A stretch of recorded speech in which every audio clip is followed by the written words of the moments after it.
Bueno, vamos a ver la parte de tejido muscular, ¿sí? Que es uno de los 4 tejidos básicos. Ya vimos epitelial y conectivo, ¿sí? Vamos a ver muscular y la segunda parte con Gasti y con Luca, cardiovascular. Vamos a hacer un recreito en el medio, entre muscular y cardio, de 10 minutitos y después volvemos. Y después, como tejido básico, queda nervioso. Después ya todo lo que sigue son aparatos y sistemas, ¿sí? Entonces vamos a hablar un poquito de generalidades o características del tejido muscular. El tejido muscular está formado por células musculares que nosotros vamos a denominar fibras musculares, ¿sí? Primera cosa a tener en cuenta. Las células del tejido muscular se llaman fibras, ¿sí? A diferencia del tejido conectivo, que la fibra es matriz extracelular, ¿sí? Es la fibra colágena, eran proteínas. Y acá la célula se llama fibra muscular. Creo que había una pregunta del cuestionario que vi, así que acuérdense que fibra muscular es lo mismo que decir célula, ¿sí? Entonces va a estar formado por fibras musculares y matriz, pero muy, muy poquita matriz. La matriz va a ser muy escasa. Va a ser básicamente el tejido muscular muchas fibras musculares juntas, muy juntas entre sí, como dispuestas de forma paralela, y va a ser un tejido que va a tener una tensión ¿de qué tipo? ¿Alguno sabe? Mayormente acidófila. Bien, muy acidófila, ¿sí? ¿Tienen idea por qué? ¿Qué es lo que le da la acidofilia?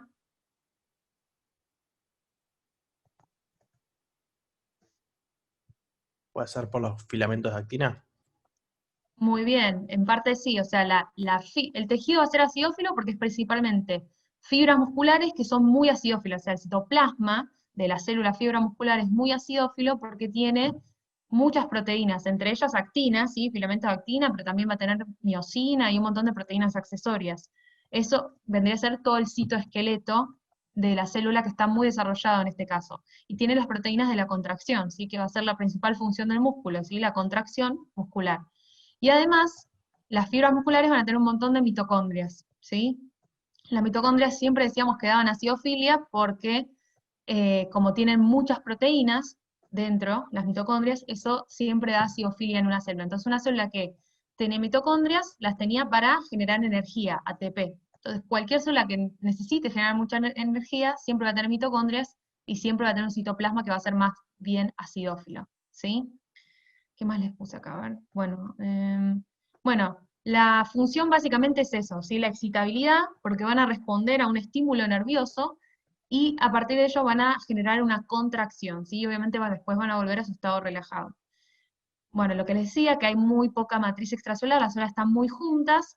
Bueno, y el tejido conectivo va a estar alrededor siempre de las fibras musculares para nutrirlas, ¿sí? Todos los vasos del tejido conectivo colágeno van a nutrir a este tejido muscular que va a formar distintas estructuras que vamos a ver, que se va a llamar endomicio, perinicio, vamos a ver bien dónde se ve, en qué tipo de cada músculo cada uno, pero bueno, para que vayan teniendo ya una idea, la acidofilia, que ya lo hablamos, y un datito de color más, las fibras musculares no tienen per se una membrana basal porque eso era algo característico del tejido epitelial, pero hay algunas células del cuerpo, como las células musculares, las células de Schwann, del tejido nervioso o los adipocitos, que tienen algo que se llama lámina externa, que es como una especie de membrana basal porque tiene glicoproteínas y algunas fibras reticulares, sobre todo fibras reticulares en el músculo, ¿sí? Así que tiene como una especie de lámina externa que es importante que el músculo esté asociada a ella, porque es la que le permite, ¿sí? La difusión de los nutrientes.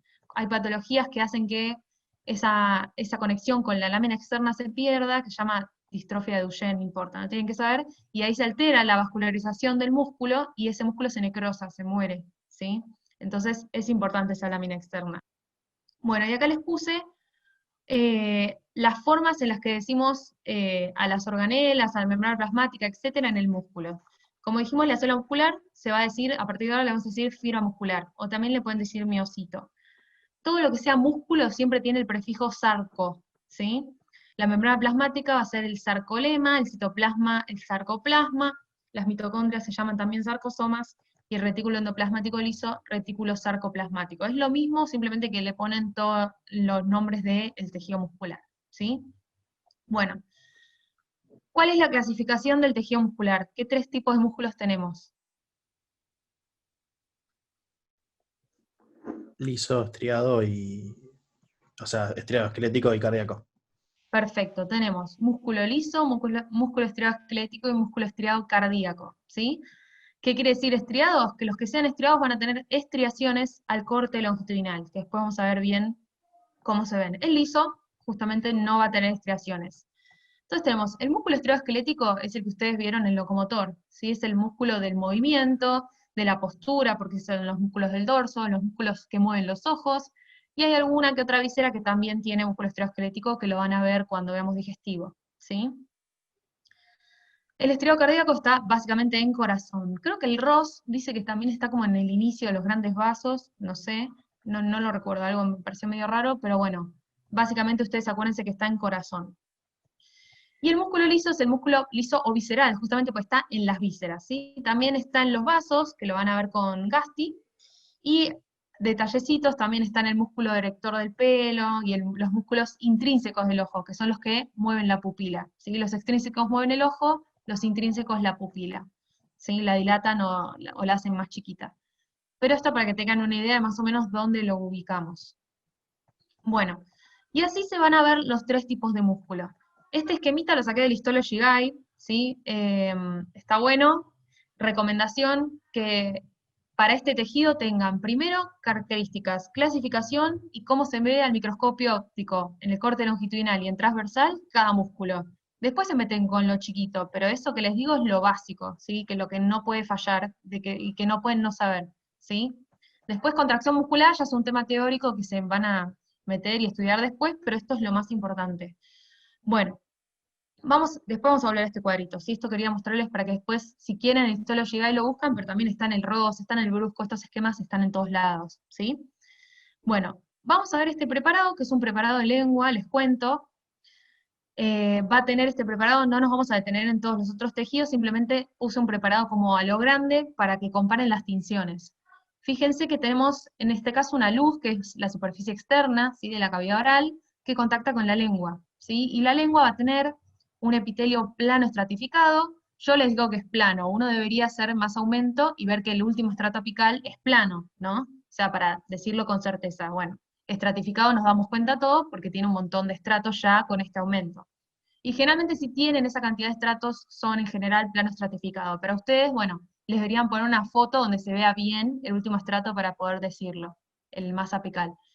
Fíjense que por debajo hay tejido conectivo, ¿sí? Que se ve acidófilo, contrastando con la basofilia del epitelio, de cualquier epitelio. Y por debajo veo todo este tejido, que se ve muy, muy, muy acidófilo, todo este tejido que está marcado con la flecha. Y le hago más aumento a ese tejido y veo esto, por ejemplo, ¿sí? Voy a ver estas células, esto es una célula, esto es una célula, esto es una célula, esto es una célula, ¿sí? Cada una de ellas es una célula o fibra muscular. Me doy cuenta porque son células que son muy, muy acidófilas. Y si se dan cuenta, casi ni existe la matriz. O sea, todas las células están muy juntas. Es un tejido muy celular. Y donde los citoplasmas son intensamente acidófilos por todo lo que decíamos, ¿sí? Y en este caso, vamos a ver que la fibra muscular tiene varios núcleos, ¿sí? Uno, dos, en este caso tres, periféricos o subsarcolémicos se le dice porque están casi por debajo de la membrana plasmática, ¿sí? Muy periféricos, y en este caso se ven esféricos, ¿sí? Entonces una célula o fibra muscular con citoplasma acidófilo va a ser cualquier fibra muscular. En este caso vemos que tiene muchos núcleos en la periferia, acá se ven esféricos y de cromatina densa, ¿sí? ¿Alguno sabe qué músculo es? Estriado esquelético, corte transversal. Muy bien. ¿Quién es el que está contestando? Todos, gracias. Grande, Yo. Bruno. Grande. Muy bien. Es un corte transversal de músculo estriado esquelético, perfecto. Y en esta flechita les marqué conectivo. Si el conectivo va a estar alrededor de todas las fibras musculares para nutrirlo. Y ahora vamos a ver bien cómo se organiza. Este es un corte transversal. En cambio, fíjense este otro corte. Acá tenemos, apicalmente tenemos tejido epitelial glandular, sí, sinos mucosos, pero nos vamos a esta parte, acá tenemos la porción que tiene cortes transversales, fíjense que es lo mismo que veíamos antes, y acá vemos una fibra, dos, tres fibras musculares. Fíjense que los núcleos son periféricos, ¿sí? Siguen siendo periféricos, pero ahora se ven alargados, cambió el corte, ¿sí? Ahora estamos viendo un corte longitudinal. Los núcleos se ven alargados, periféricos, de cromatina densa, y fíjense que ya se ven acá, ven que se ven rayitas, se ven bastante bien, rayitas o estriaciones, ¿sí? Acá es donde puedo decir, bueno, este es un músculo estriado, porque estoy viendo bien las estriaciones, ¿sí? Fíjense que le hice un más aumento, se ven los núcleos, acá se ve bastante laxo, ¿sí? Pero el núcleo es de cromatina densa, y el corte longitudinal, acá se ven bien las estriaciones, ¿sí? Las estriaciones, ¿alguno sabe qué son? Si yo hago una microscopía electrónica, ¿qué es la estriación? Ya hice una pregunta medio finalizada, si no leyeron ¿Son nada, pero bueno. sarcómeros? Muy bien. Bruno, de nuevo. Bueno, muy bien. Las estriaciones son la sucesión de varios sarcómeros, ¿sí? Y eso es algo que uno ve en la microscopía electrónica, ¿sí? El sarcómero. Pero nosotros en la microscopía óptica vemos la sucesión de las bandas del sarcómero. Ahora tengo una foto que se ve mejor, pero es eso, ¿sí? Y nosotros podemos decir entonces que es un músculo estriado esquelético, y acá tengo el esquemita, una vez que ya lo vimos, fíjense, al corte longitudinal vemos las estriaciones, ¿sí? Con los núcleos periféricos, este está ahí colado ese núcleo, los núcleos periféricos de cromatina densa alargados.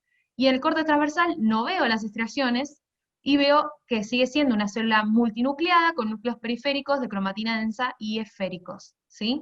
Ya básicamente porque corté este núcleo de esta manera, entonces en vez de verlo alargado, lo voy a ver esférico, ¿sí? Y las estriaciones se ven siempre solo en el corte longitudinal, porque yo cuando corto la fibra, corte transversal, no agarro bien esa sucesión de bandas y por lo tanto no voy a ver los cambios de coloración de las estriaciones, ¿sí? Bueno, esto sería el músculo estriado esquelético, ¿sí? Esto es simplemente se los voy a contar para entender más o menos cómo se organiza el músculo estriado. Todo lo que son los miofilamentos de actina y de miosina se organizan en miofibrillas, ¿sí? Fíjense, los filamentos se van a organizar en el sarcómero, que ahora vamos a ver, y la sucesión de varios sarcómeros dan una miofibrilla, ¿sí? Varias miofibrillas van a dar la fibra muscular, ¿sí? Varias fibras musculares van a dar fascículos, y varios fascículos van a formar finalmente el músculo, ¿sí? Es como que se va metiendo una cosa dentro de otra, ¿sí? Como una mamushka de músculo, ¿sí? Así que lo tienen que pensar así. Sépanlo, más que nada para entender las fotos y cómo está organizado. Bueno, y lo que tiene de característico el músculo esteroesquelético es que el tejido conectivo, o sea, esto mismo se los expliqué, para entender qué es esto del endomicio, perimicio, epimicio, ¿sí? Pues si no sabemos eso anterior, esto no tiene mucho sentido. El tejido conectivo se organiza en el endomicio, ¿sí? Que el endomicio va a ser el tejido conectivo que reviste a cada fibra muscular, ¿sí? Va a ser un tejido muy laxo, muy rico en fibras reticulares, que va a tener los vasitos más chiquitos que nutren a cada fibra muscular. El perimicio va a rodear a un fascículo, es decir, va a rodear a varias fibras musculares, ¿sí? Y el epimicio rodea a todo el músculo, vendría a ser el tejido conectivo colágeno más denso, análogo anatómico de lo que sería la fascia del músculo, ¿sí? Entonces, si uno hace un corte transversal, cada fibra chiquitita va a estar rodeada por su endomicio, varias fibras van a estar rodeadas por el perimicio, y todo el músculo se rodea por el epimicio, ¿sí? Entonces, esto es muy específico del músculo estriado esquelético, esta organización que tiene el conectivo, ¿sí? El resto de los músculos van a tener más que nada el endomicio, no el resto, ¿sí? ¿Y por qué era importante entonces el tejido conectivo? Porque es el que va a nutrir a estas fibras musculares, por eso está todo tan desarrollado, ¿sí? Para que lo tengan como un dato. Bueno, y ahora vamos a hablar un poquito del sarcómero, ¿sí? Esto es muy teórico, pero bueno, para que les quede algo de esto cuando lo vayan a leer, ¿sí? Esto lo dicen en el Paint, perdón, pero es como muy esquemático, es para entenderlo. Em, el sarcómero va a estar limitado entre dos discos Z. Este es el dibujo que uno debería hacerse. Después hay un dibujo en el ROS que tiene dibujado todas las proteínas del sarcómero, que para mí es un bajón. Para mí este es lo que primero tengo que ver, y si después llego me aprendo qué es la nebulina y la titina, ¿sí? Pero esto es lo más importante, esto que vamos a ver ahora. El sarcómero está limitado entre dos discos Z, ¿sí? Que son estos como rayos que parece que dice acá, ¿sí? Bien. y va a tener filamentos de actina, que están graficados con la letra A, o filamentos finos, y los filamentos gruesos, o de filamentos de miosina, que serían donde dice la letra M, ¿sí? Bien, los filamentos de actina están bien pegados al disco Z, y los filamentos de miosina están más en el medio, ¿sí? Y una vez que entiendo esto, es lo que tengo que graficar, lo que sigue son las bandas, ¿sí? Bien, la banda A va a ser la banda que incluya ambos filamentos, ¿sí? Que va a incluir todos los filamentos de miosina y una porción de los filamentos de actina, ¿sí? Y va a estar en el centro. Luego tenemos las hemibandas I. Las hemibandas I van a ser solo filamentos de actina, ¿sí? Y acá hay una hemibanda y la otra hemibanda se divide por el disco Z, ¿sí? O sea, todo esto de acá y continuando al otro sarcómero sería toda la banda I. Pero los discos Z la dividen en dos y me quedan dos hemibandas, una hemibanda acá y otra hemibanda I acá. La banda A se llama banda oscura, ¿sí? Justamente se va a ver más oscura. ¿Por qué? Porque tiene los dos filamentos, actina y miosina, ¿sí? Y mi banda I se va a llamar también banda clara, ¿sí? Se va a ver más clara porque solo tiene actina, ¿sí? Bien. Adicionales, después tenemos la banda H. La banda H solo va a tener miosina, si está incluida, digamos, dentro de la banda A. Y después, no la puse acá, acá estaría más o menos lo que sería la línea M, ¿sí? Estaría en el centro del sarcómero. Esto es más o menos lo que tienen que tener idea. ¿Y qué es el sarcómero? Si quieren una definición, es la unidad contráctil, estructural y funcional de la miofibrilla limitada entre dos discos Z. ¿Sí? Parece un trabalenguas, pero habíamos dicho que las miofibrillas eran las sucesiones de varios sarcómeros. Imagínense la miofibrilla, hay sucesión de varios sarcómeros, y varias miofibrillas apiladas forman la fibra muscular. ¿Sí? Bien. Y esto, gracias al sarcómero, es que cada fibra muscular va a contraerse y por lo tanto cada músculo va a contraerse, ¿sí? Bien, así es como se ve en la microscopía electrónica.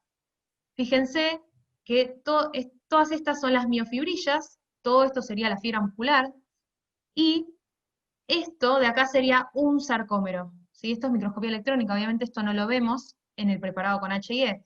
Tenemos, esto que se ve acá son los discos Z, acá hay uno y acá está el otro.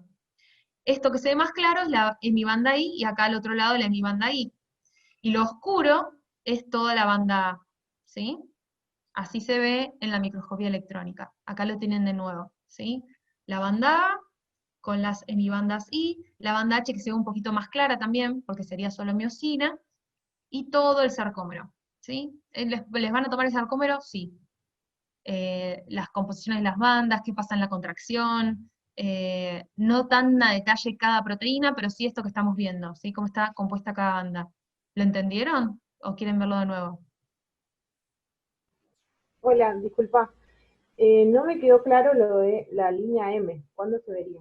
Línea, ¿no? Sí, no la grafiqué acá, no la grafiqué, pero estaría acá, ¿sí? A la mitad de la banda H hay una línea, literal es una línea que se llama línea M, que tiene una proteína que se llama miomesina, y que ayuda a fijar a la miosina, pero es un detalle, ¿sí? O Pero sea, eso estaría se acá y sería una línea, ¿sí? cuando está contraído el músculo únicamente. No, o sea, está dibujado en el sarcómero, ¿sí? Es otro elemento del sarcómero, que no lo puse en el esquema, me olvidé.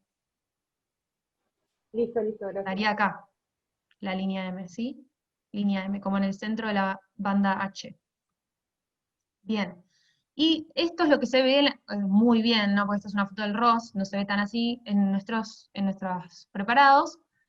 La estriación es literalmente eso, se ve una estriación porque se intercalan bandas claras con bandas oscuras, ¿sí? Eso es lo que me genera estriaciones, ¿sí? Hay una banda más clara, una banda más oscura, una banda más clara, una banda más oscura.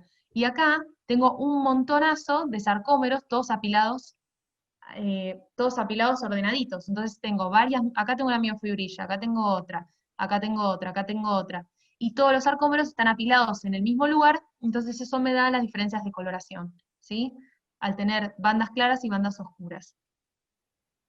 Bueno, esto es lo que les había dicho antes, que era la estriación, lo que había dicho Bruno, es esto, es cómo se ven los sarcómeros sucesivos, y yo lo único que veo son diferencias de acidofilia, ¿sí? Con el microscopio óptico, no estoy viendo la banda, ¿sí? Pero bueno, veo las diferencias de tinción y eso me da la estriación.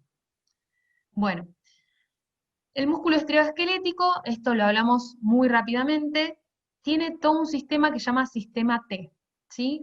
La membrana plasmática se va a imaginar formando estas estructuras que se llaman túbulos T, acá hay uno, acá hay otro, y el retículo endoplasmático liso, o REL, o sarcoplasmático, que es todo esto, genera como unas prolongaciones que se asocian a los túbulos T, ¿sí? Que llaman cisternas terminales. Entonces, esta imaginación de la membrana plasmática, que es el túbulo T, asociado a las dos cisternas terminales, van a formar la famosa tríada, ¿sí? Tengo en la cabeza porque tiene que ver con lo que es la contracción muscular. Acá hay otro esquemita, pero es lo mismo. Y se van a ubicar estas tríadas en el estriado esquelético en donde se unen la banda A con la banda I, ¿sí? Entonces, tengan en la cabeza tríada, un túbulo T y dos cisternas terminales. Ahí se los puse. Y eso tiene que ver con la contracción, que esto es un tema muy teórico, pero lo vamos a hablar un poquito para que les quede más o menos ordenado en la cabeza. La contracción se va a iniciar porque va a haber un impulso nervioso, ¿sí? Que va a venir del axón de algún nervio motor, y ese axón va a liberar el neurotransmisor que se llama acetilcolina, ¿sí? La acetilcolina se va a liberar a la hendidura sináptica que hay entre el axón y la fibra muscular, y se va a unir a receptores, ¿sí? Que llaman receptores nicotínicos, no importa, pero no importa, va a haber un impulso nervioso que se une a receptores en mi célula muscular. ¿Y qué va a pasar? El impulso nervioso se va a transmitir por toda la membrana plasmática de la célula o fibra muscular, ¿sí? Como está en esta flechita. ¿Y qué es lo que va a ocurrir en esa membrana? Va a ocurrir lo que se llama despolarización, ¿sí? Lo que va a ocurrir es que la membrana se va a volver más positiva, ¿sí? Como, imagínense que aparecen cargas positivas dentro de la fibra muscular, ¿sí? Como que se va haciendo cada vez más positiva. Eso significa que ocurra una despolarización. Y toda esa despolarización se transmite a los túbulos T, ¿sí? Que están acá. Toda esa despolarización se transmite a los túbulos T.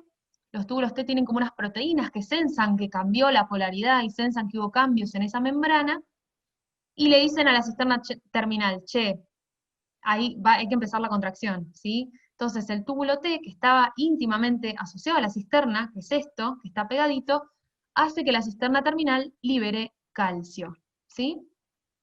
El calcio, o sea, acuérdense que en el músculo el REL es una organela que almacena calcio, y las cisternas son prolongaciones de este REL o retículo endoplasmático liso, ¿sí?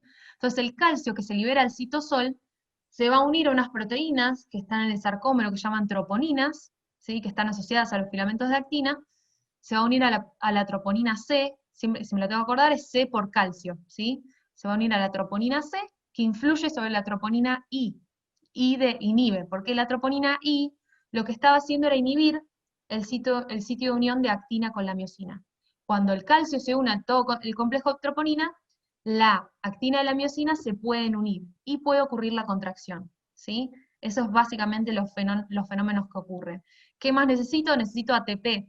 El ATP va a hacer todos los cambios que tienen en la cabeza de miosina, eso no lo vamos a hablar, es más complejo, es un tema más teórico, pero la cabeza de miosina lo que va a hacer es flexionarse y generar como un golpe de fuerza, que lo que hace es mover a los filamentos de actina, uy, me pegué a mí misma, mover los filamentos de actina al centro del sarcómero, y como desliza los filamentos de actina al centro del sarcómero, se acorta el sarcómero y se acorta la fibra muscular, ¿sí? Eso es lo que ocurre, pero necesito también el ATP para que haya todos esos cambios en la cabeza de la miosina, ¿sí? Que tienen distintos nombres, todos los pasos que hay.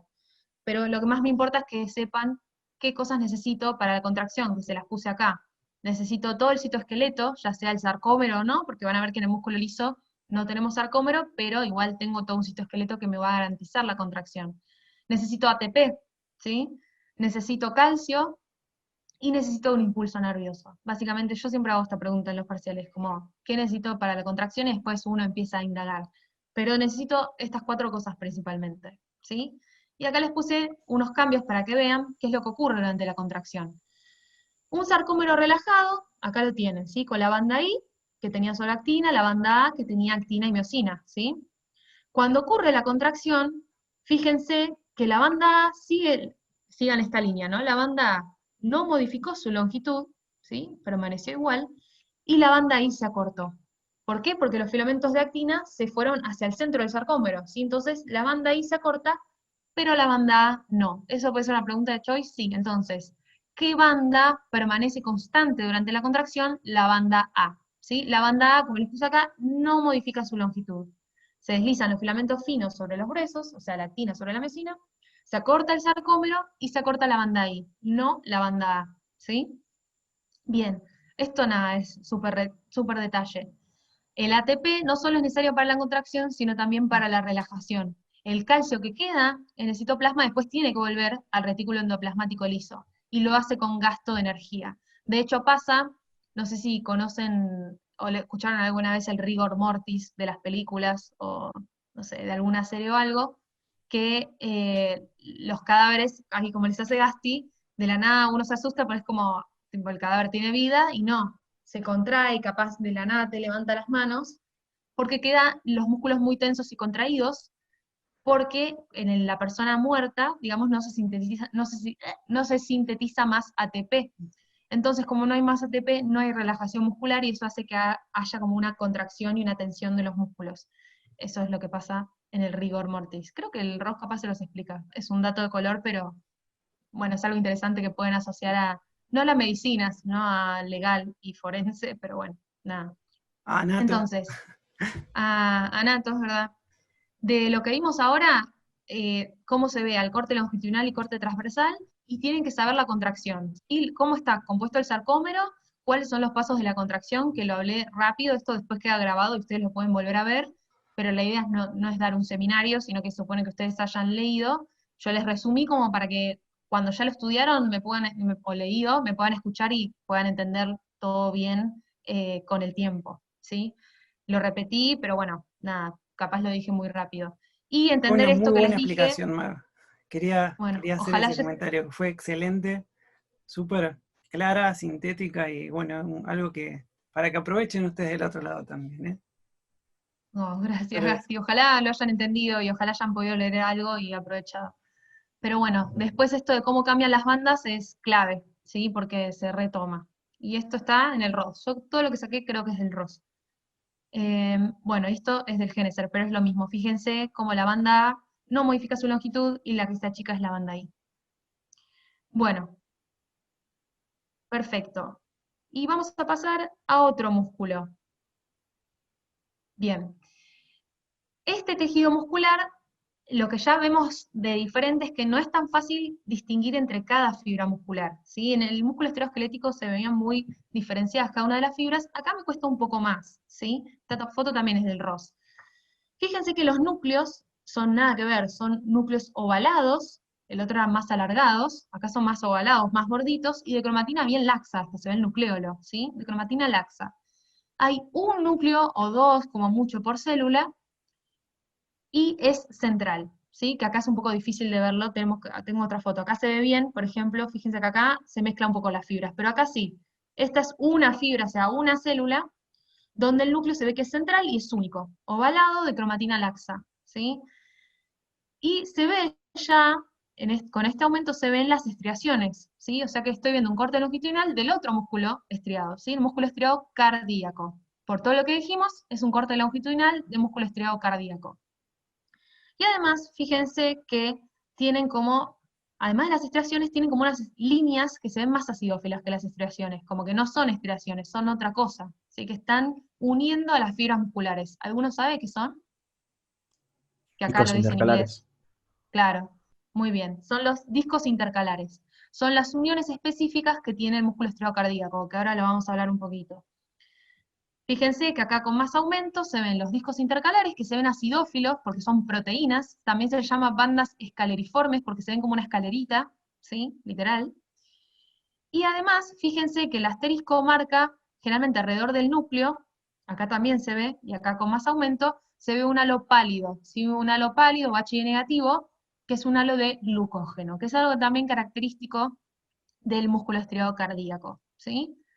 Esto al corte longitudinal. Acá hay otro esquema, fíjense que acá se ven bien las estriaciones, con más aumento. Las fibras son más ramificadas, a veces se ven los preparados, a veces no. Las fibras son, fíjense que el músculo esteroesquelético, la fibra puede ser tan chiquita como el músculo estapedio, mínima, o un músculo del ojo, o puede ser una fibra de metros, ¿sí? No, metros no, pero de 1 metro de longitud, como el sartorio, ¿sí? O de una pierna de alguien alto, ¿sí? El sartorio, que es un músculo muy largo, la fibra mide eso, En cambio acá las fibras todas van a ser más chiquitas, piensen que todo esto está en el corazón. Todas van a ser más cortas y van a ser ramificadas. Acá tengo el esquemita, fíjense, que las fibras son ramificadas y se unen con otras por los discos intercalares, ¿sí? Tienen las estriaciones al corte longitudinal y un único núcleo ovalado de cromatina laxa, ¿sí? O uno o dos, ¿sí? Hasta dos puede haber. Y al corte transversal voy a ver lo mismo, ¿sí? Sigue siendo, la célula tiene un único núcleo, imagínense que la corto así. Veo un único núcleo, sigue siendo central de cromatina laxa, ¿sí? Y obviamente lo veo esférico porque corto a este núcleo de esta manera, ¿sí? Bien. Bueno, acá tienen otro corte longitudinal, este también lo saqué del Histology Guide, fíjense, núcleo ovalado de cromatina laxa, todo el citoplasma intensamente acidófilo, como cualquier célula muscular, obviamente, está muy rodeado de conectivo y gran cantidad de capilares, todo el músculo estriado cardíaco, los discos intercalares, fíjense que se diferencian de las estriaciones, acá tienen estriaciones que se ven mucho más pálidas, por así decirlo, y los discos intercalares llaman mucho más la atención y son más acidófilos, porque son proteínas de unión, ¿sí? Ahí dice más aumento de las estriaciones, y así se ve al corte transversal. Una fibra tiene un único núcleo central de cromatina laxa, ¿sí? Acá sigue habiendo una fibra, pero el corte, por ejemplo, no pasó por el núcleo, ¿sí? Es común, puede pasar eso. Bueno, ¿qué son los discos intercalares? Acá les puse un esquema. Les pueden preguntar qué uniones tienen, es fácil pensarlo. Lo que tienen que pensar es que el músculo funciona como un sincicio, es decir, que todas las células tienen que funcionar como si fueran una. Yo quiero que toda la aurícula o todo el ventrículo se me contraiga junto y al mismo tiempo para eyectar la sangre, ¿sí? Básicamente. Entonces no me sirve que la aurícula se contraigan algunas sí, algunas no, porque después la sangre ahí queda no siendo eyectada correctamente o queda parte en la cavidad y todo eso nunca es bueno, ¿sí? Primero, eso puede ser una arritmia, por algo que mi corazón no se contraiga de manera sincrónica. Y además, cuando hay tanta sangre dando vuelta, eso puede hacer que se formen trombos que después viajan al cerebro o ya es un problema. Entonces, el corazón se tiene que contraer toda la misma vez para llenar y para expulsar la sangre. Entonces, eso es lo que tienen los miocardiocitos o las fibras musculares cardíacas. Tienen, cada célula se une a otra por uniones adherentes, y además se van a comunicar entre sí por uniones nexus, ¿sí? O sea, van a tener un componente adhesivo y un componente de unión nexus. Van a quedar adheridas, y además se van a comunicar por iones, y va a transmitirse el impulso nervioso entre todas esas células, ¿sí? Entonces, esto ya es más detalle. ¿Cuáles son las uniones adherentes? Se llaman fascia adherens, que es parecido a la zónula adherens del epitelial, es muy parecido, y la mácula adherens, que lo que tiene es que son como uniones más puntuales que refuerzan a la fascia adherens, ¿sí? Y las uniones hendidura, comunicantes o nexus. En verdad, esto ya que lo pregunte me parece un poco fino, hay un componente que se llama eh, transversal y un componente que se llama lateral, ¿sí? Que acá se los pone, ¿ven? Componente transversal y componente lateral, que sería como el escalón, literal, ¿sí? El componente lateral y el componente transversal. El componente, el componente transversal tiene más que nada las uniones de fascia adherens y el componente lateral las nexus, ¿sí? Pero no creo creo que lo dije bien. No creo que se los pregunten eso. Más que nada, lo más importante es qué uniones hay en el disco intercalar. Ya qué componente tiene cada unión es re fino. Bueno. Bueno, y con respecto a la contracción del músculo estriado cardíaco, es igual al músculo estriado esquelético. La diferencia, esto después lo leen ustedes, pero la diferencia es que en vez de tríadas hay díadas, ¿sí? Hay un tubo y una cisterna, nada más. Y además el impulso, ya esto también es más fino, el impulso, la despolarización no es suficiente y además tiene que entrar calcio del extracelular, o sea, viene calcio de afuera, además, ¿sí? Pero no creo que les pregunten eso. Sí que hay díadas, eso es algo diferente. Pero después todos los procesos son iguales, todo lo que fuimos viendo en el anterior. Y nos queda este músculo. La clave para diagnosticar el músculo que queda, que obviamente es músculo liso, es el núcleo, ¿sí? Si yo veo este núcleo, diagnostico músculo liso. Fíjense que no se ve un límite claro entre las células, porque la célula en sí del músculo liso tiene como una forma de limón o de ojito, como fusiforme, pero yo no veo eso, pues no veo la membrana plasmática y no veo cada fibra muscular diferenciada, pues se disponen como en túnicas, como en este dibujito, como muy pegadas entre sí. Entonces no las voy a diferenciar bien a cada célula. Yo les digo, y ustedes lo tienen que saber, que cada fibra tiene un núcleo que es central, ¿sí? Pero acá es medio difícil ver, bueno, cuál es el límite de cada fibra. Más o menos será esto, pero no es que tengo bien delimitada la fibra muscular. Por eso es muy importante ver el núcleo, ¿sí? Fíjense, acá más aumento, el núcleo, ¿alguno sabe cómo se describe la forma de este núcleo? Acá se ve re claro también. ¿En forma de uso o fusiforme? Bien, la célula tiene forma de uso, pero en verdad el núcleo tiene forma de habano, ¿sí? Que es alargado con bordes romos, es decir, no puntiagudos. Cuando algo es fusiforme se hace puntiagudo en los extremos. En cambio acá es alargado, como si fuera esto, unido. Alargado y con bordes romos, ¿sí? Y por eso se dice que tiene forma de habano. Y la cromatina es muy, muy, muy laxa. Entonces, al corte longitudinal veo un único núcleo central de cromatina laxa, alargado con bordes romos, es decir, forma de habano, y al corte transversal veo un único núcleo central de cromatina laxa esférico, ¿sí? Porque lo corté de esta manera. Entonces, es muy parecido, lo tengo que pensar como que es parecido un poco al músculo estriado cardíaco. Los dos tienen un único núcleo central de cromatina laxa. La diferencia es que el del cardíaco es bastante más gordito, es más ovalado, y el del liso siempre tengo que ver esa forma clásica de habano, es mucho más alargado y tiene literalmente esa forma, alargado con bordes romos.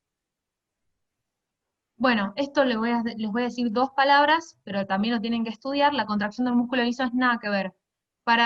Principalmente porque no solo se contrae por impulsos nerviosos, sino que también puede ir una hormona y contraer el músculo liso, un vaso, por ejemplo, o del útero en el parto.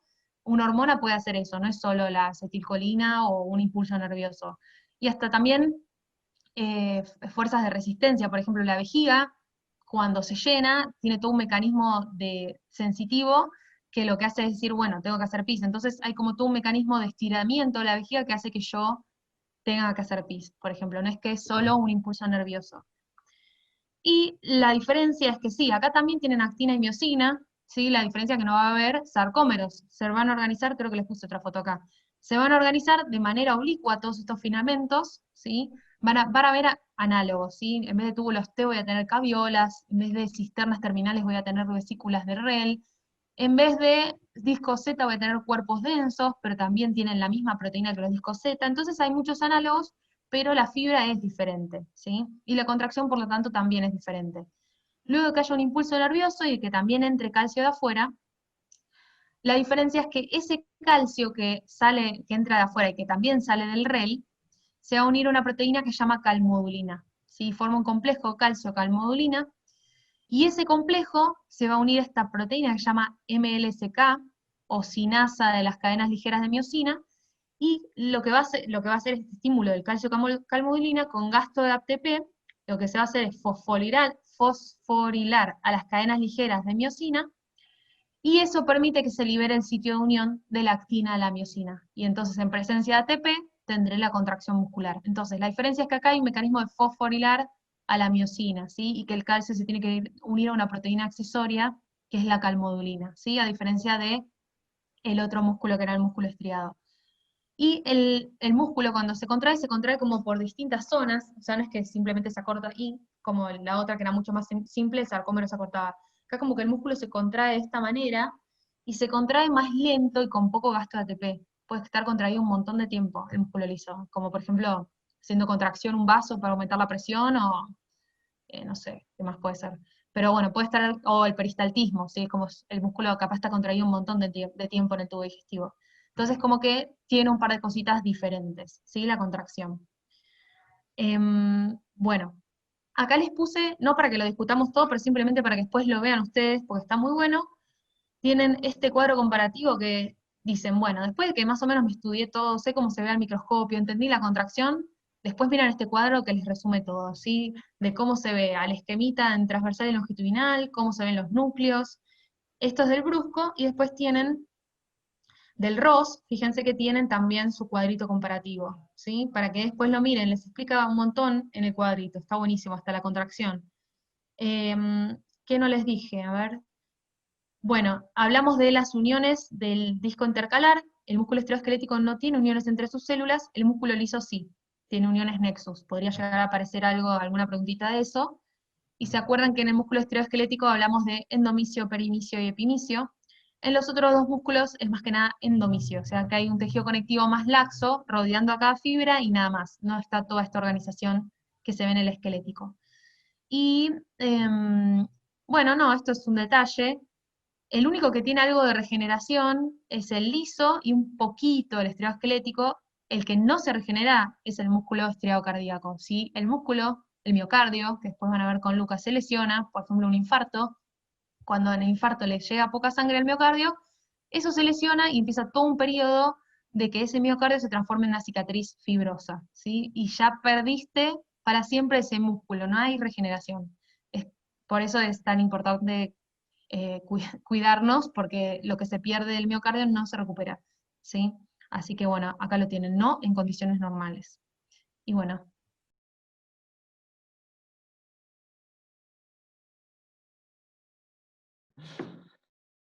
Bueno, entonces arranquemos nomás que igual, bueno, este temita arrancamos finalmente, me imagino que deben estar todos muy emocionados con los temas de órganos. A partir del día de hoy vamos a empezar a ver cada vez más órganos, porque como bien dijo Maga, ya después de tejido nervioso, que es el único tejido básico que nos queda, vamos a empezar a ver todos los sistemas. Pero bueno, este es siempre un preparado que está ahí como en la transición, por así decirlo.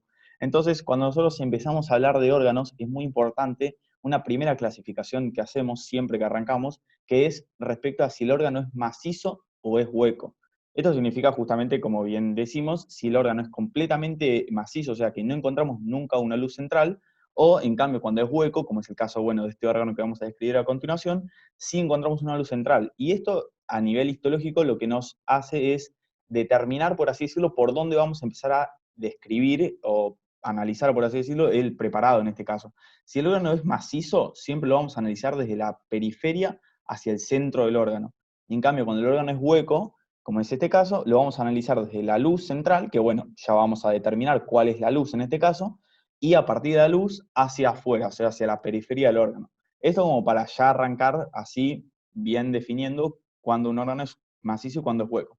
Entonces, bueno, en primer lugar observamos este órgano, que en este caso es una parte del órgano, es una porción del órgano que vamos a ver, porque el órgano en sí es bastante grande, por lo cual no podemos mirar absolutamente el órgano completo en el microscopio, por lo cual, bueno, estamos viendo una parte, por así decirlo, una porción de la pared de este órgano. Entonces, si nos acercamos, bueno, ya de entrada podemos ver que es bastante acidófilo este preparado, ya de entrada nos da esa impresión, y vamos a observar en primer lugar la luz, que bueno, como bien les dije, ya vamos a determinar bien, o sea, vamos a poner algunas pautas para determinar cuál es la luz y cuál no, pero bueno, en este caso vamos a ir bien a la luz y vamos a observar en primer lugar que este órgano en sí, además de que presenta una acidofilia bastante marcada, lo vamos a poder dividir en tres porciones, que son, en primer lugar, esta primera porción que está en contacto, a ver si lo puedo, a ver, vamos a empezar ya bien desde afuera, si lo puedo dibujar, por así decirlo. Lo vamos a clasificar en tres porciones, ¿no? Una primera porción que la se encuentra en contacto con la luz, que sería esta porción que está acá. Lo estoy marcando medio así nomás, pero bueno, ustedes sepan que puede ser que me esté confundiendo ahí porque necesitaría hacer más aumento como para ver si lo estoy marcando bien. Una segunda porción que ocupa todo esto, que como bien podemos ver es la mayor parte del órgano, o sea, es lo que ocupa la mayor porción de esta pared. Y finalmente una última porción, que es esta porción que podemos ver acá, que también ocupa una gran cantidad del órgano, pero justamente menos que la que estábamos marcando antes. Entonces, bueno, ya de entrada podemos clasificar este órgano en tres porciones, ¿no? En tres capas, en tres estratos, que ahora vamos a analizar a continuación. Pero en primer lugar me gustaría hacer zoom, o sea, vamos a acercarnos, vamos a hacer un mayor aumento en la porción central de este órgano, que es la que ocupa la mayor parte, y es la que nos va a dar diagnóstico de cuál órgano estamos viendo en este caso.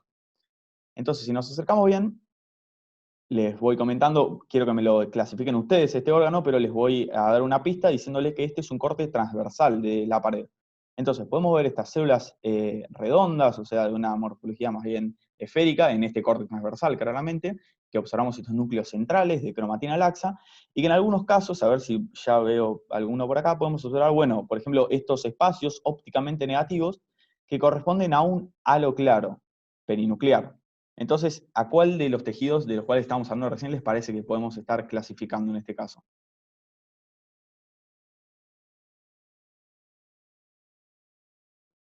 me leen el chat porque no lo puedo leer. Ah, sí, perdón. Cardíaco, dicen.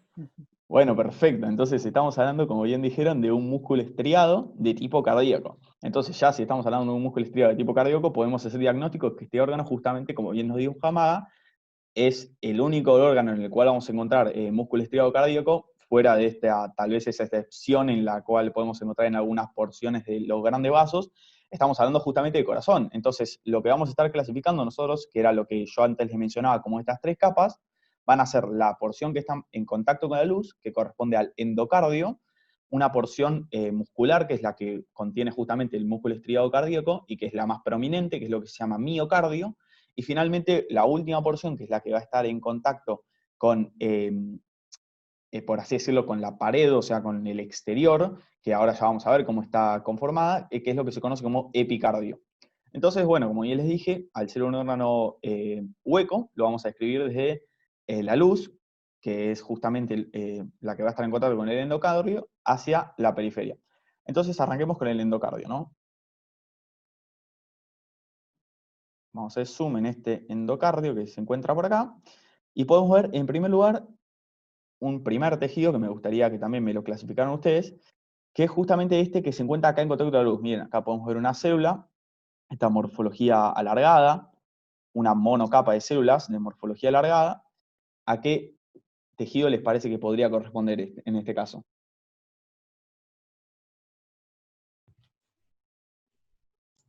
Epitelio plano simple. Perfecto, no sé si fue Bruno, no sé qué fue, pero muy bien, epitelio plano simple, que en el caso de los vasos y en el caso del corazón, que igual después Gasti lo va a también profundizar un poco más, de ahora en más cuando nosotros hablemos de vasos o el corazón, el tejido, o sea, este epitelio plano simple que va a estar en contacto con la luz, nosotros lo vamos a denominar endotelio en este caso. Que entonces, siempre que nosotros hablemos de endotelio, vamos a estar haciendo referencia a un epitelio plano simple que esté en contacto con la luz.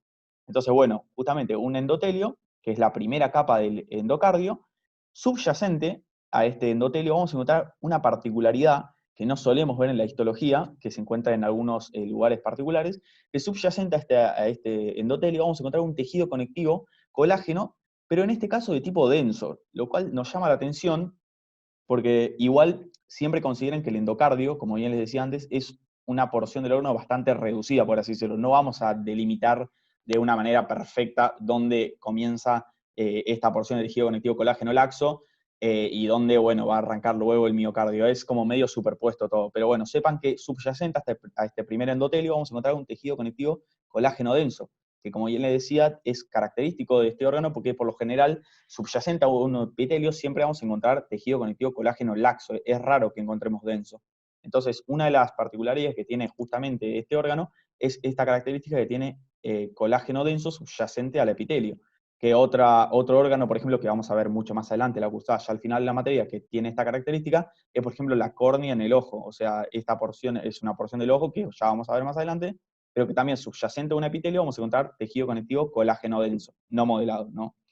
Entonces, bueno, y este tejido conectivo lo vamos a denominar como subendotelio, que es justamente porque está subyacente al endotelio. Y finalmente, entonces, bueno, más o menos les voy por acá marcando, esto sería el endotelio, le voy a poner una E acá. Supongamos que lo que está subyacente a esto, porque esto ya creo que es la próxima capa, lo que sería acá sería el subendotelio. Y finalmente tenemos una última porción, que es la que va a estar en contacto, por así decirlo, con el miocardio, que es justamente una capa de tejido conectivo, en este caso colágeno laxo, que presenta unas células particulares que en este caso podemos ver acá, pero ahora les voy a mostrar una fotografía del TP en la cual se ve mejor, que corresponde al subendocardio en este caso. Les voy a poner una D de endocardio, no, pero de endotelio también sería endocardio, bueno, ahí está, subendocardio, que ¿alguno sabe qué característica tiene este subendocardio? ¿Qué es lo que lo caracteriza en este caso?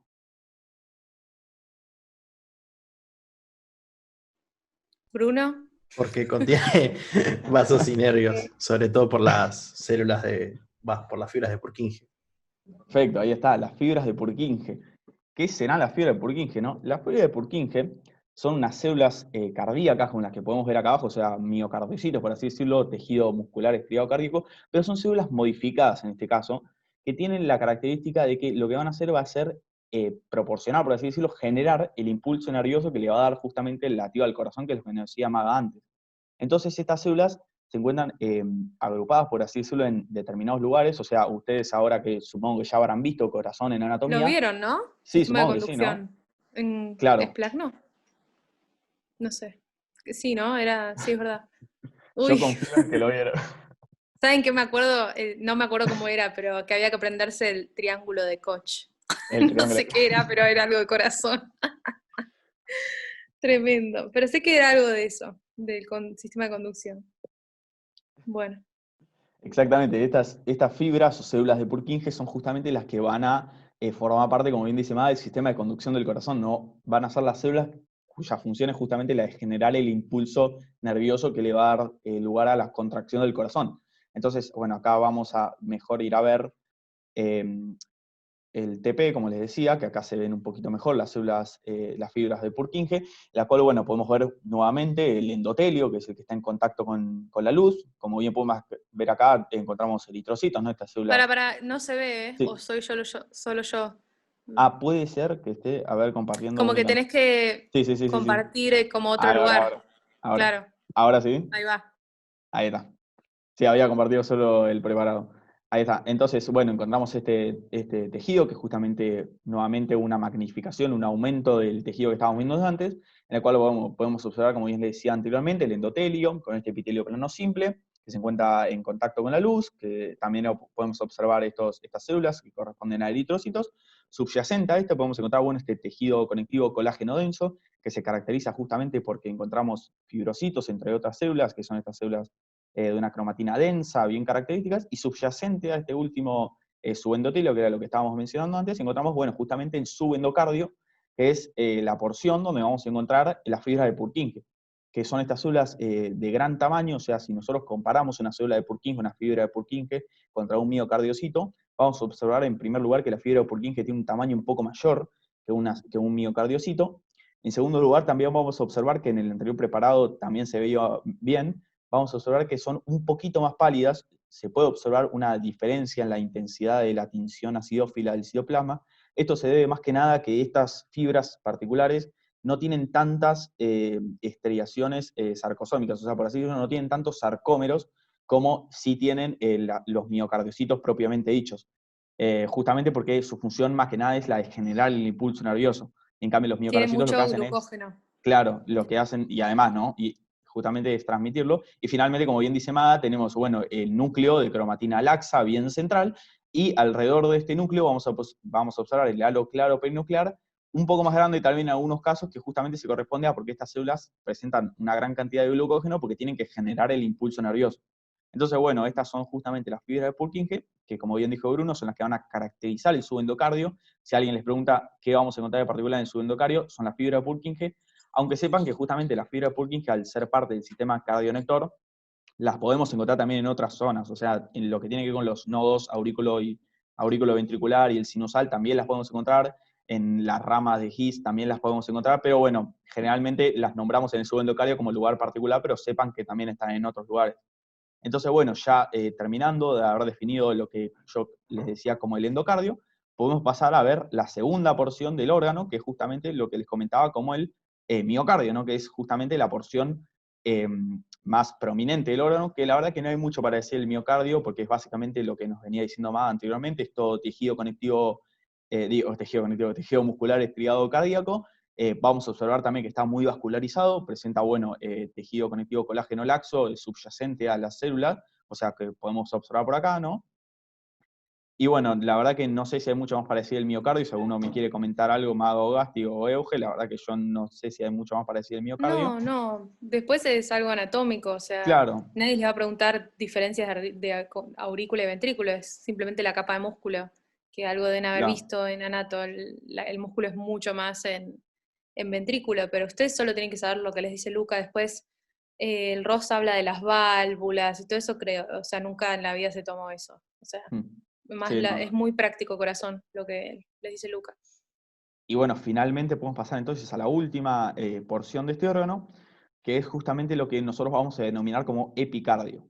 Entonces, en primer lugar, el epicardio nos llama la atención porque ya de entrada podemos observar que, bueno, toda la intensa acidofilia que veíamos anteriormente la recontra redujimos, o sea, no observamos tanta acidofilia. En cambio, vamos a observar, bueno, este tejido abundante, que observamos estas células con esta morfología circular, pero con un citoplasma muy desplazado hacia la periferia, que justamente parece como delimitar los límites intercelulares. Por otro lado, observamos también algunos núcleos de cromatina densa en la periferia, y justamente esta morfología de la célula en forma de anillo de sello, ¿no? Con estas inclusiones ópticamente negativas en su interior. ¿A alguno se le ocurre qué tejido podemos estar hablando en este caso?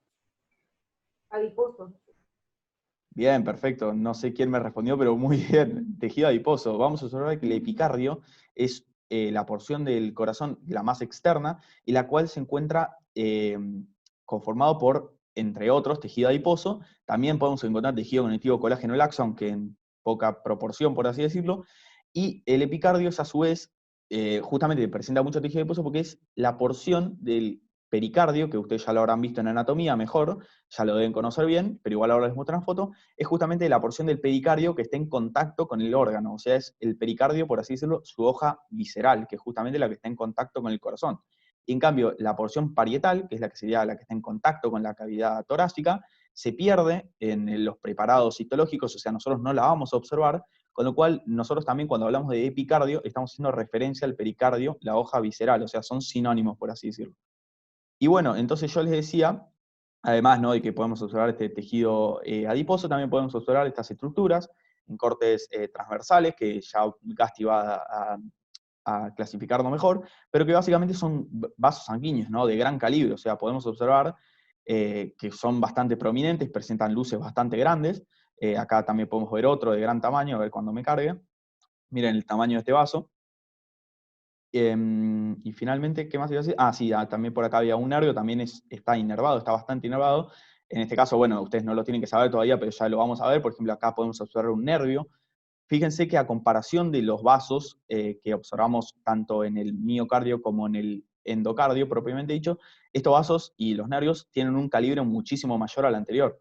Entonces, cuando nosotros queremos determinar cuál es la luz de este órgano, o sea, porque al fin y al cabo, observemos el epicardio finalmente, si nos vamos en contacto con la luz, además, bueno, acá podemos observar el tejido conectivo colágeno laxo, también vamos a observar que en contacto con la luz también vamos a encontrar un epitelio, plano simple, pero que en este caso no se va a llamar endotelio, como decíamos anteriormente, sino que vamos a estar en contacto con otro tejido, que es lo que se conoce como mesotelio, que el mesotelio es básicamente también un epitelio plano simple, pero que forma parte de las serosas, en este caso, que es justamente lo que les decía, porque forma parte del pericardio, ¿no?, que es lo que reviste al corazón. Entonces, a la hora de nosotros determinar cuál es la luz de este órgano, y en cambio cuál es la porción, por así decirlo, pericárdica del órgano, podemos tener en cuenta algunos puntos, ¿no? En primer lugar, la presencia o no de tejido adiposo, ¿no? Como bien podemos observar, el pericardio hoja visceral o el epicardio, digo, cualquiera de los dos, presenta un abundante tejido adiposo, ¿no? Y en cambio el endocardio claramente no presentaba, o sea, veíamos una intensa acidofilia con sus respectivas capas, o sea, el endotelio, el subendotelio, el subendocardio, pero sin tejido adiposo. Por otro lado, también podemos observar, como les decía anteriormente, el tema de los vasos. En el endocardio no vamos a observar o vasos de pequeño calibre o no vamos a observar vasos, en cambio, en el epicardio vamos a observar estos vasos de gran calibre, o sea, ya de entrada vemos que tienen una luz bastante grande, central, que justamente es porque es toda la porción o sea, básicamente se referiría a todas las ramas, por así decirlo, de las arterias que ustedes ya vieron en anatomía, que son, bueno, la arteria coronaria y todo ese tipo de arterias, ¿no?, que se encargan de, por así decirlo, fluir por el corazón, o sea, se encuentran en la periferia del corazón, y son, bueno, las que van a irrigar al corazón, a la porción miocárdica del corazón, no desde afuera. Y después, finalmente, creo que no sé si hay algo más que decir de este tejido, de este órgano. Como bien dijo Ma, es un órgano bastante práctico, por así decirlo. No hay mucho más que decir, o sea, es cuestión de mirarlo, saber bien cuál es la luz, como ya les digo, pueden tener estos tips en cuenta. También el hecho de que haya o no haya, en algunos casos, eritrocitos, como ya les mostraba anteriormente en la luz. Claramente en el pericardio nosotros no vamos a ver eritrocitos en la luz, excepto, bueno, que estemos en presencia de una patología, pero tipo, Justamente en el endocardio, por lo general, en los preparados sí podemos observar eritrocitos. Y finalmente, bueno, les muestro para los que no estén tan al tanto, yo supongo que sí, pero por si acaso, acá encontramos, bueno, justamente lo que les decía antes, como el pericardio, que observamos en primer lugar la hoja visceral, que correspondería justamente al epicardio, que podemos ver acá, la hoja parietal, que es justamente el pericardio que está marcando acá, y la cavidad pericárdica, que como ustedes ya sabrán, es una cavidad virtual. En realidad no existe este espacio entre las dos hojas, sino que las dos hojas están como solapadas una sobre otra. Y bueno, finalmente tenemos justamente el miocardio, que es la porción muscular del órgano, y el endocardio, que es la que está en contacto con la luz. Muy bien, perfecto. Vamos a continuar ahora con la histología de los vasos sanguíneos. El sistema circulatorio es un sistema de tubos, vamos a poner el láser, es un sistema de tubos que transportan la sangre que va entre el corazón y los tejidos, ¿sí?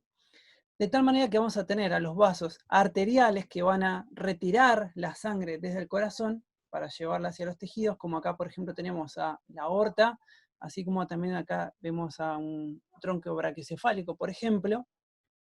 Atentos con este dibujo porque la coloración entre rojo y azul tiene que ver con la oxigenación de la sangre y no con el tipo de vaso. Por ejemplo, acá también tenemos otro vaso arterial, nos damos cuenta porque está retirando sangre del corazón hacia los pulmones en la arteria pulmonar, ¿sí?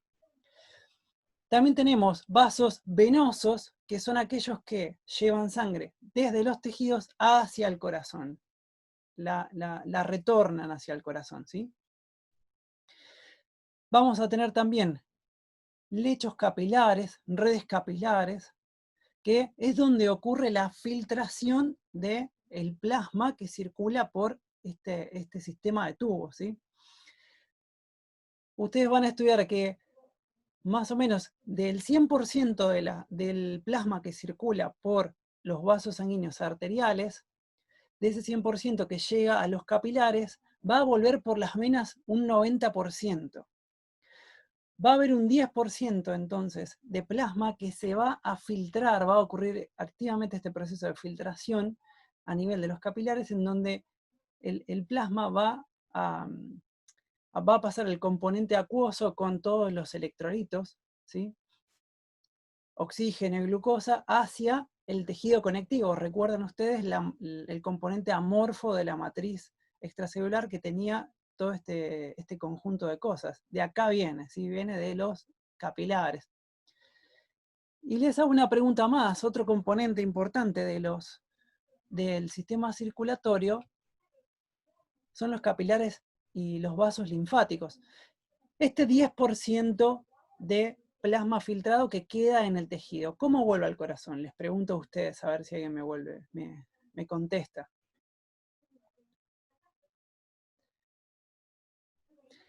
Es decir, a través de que ese plasma que se filtró queda, ese líquido intersticial, queda almacenado en el tejido conectivo.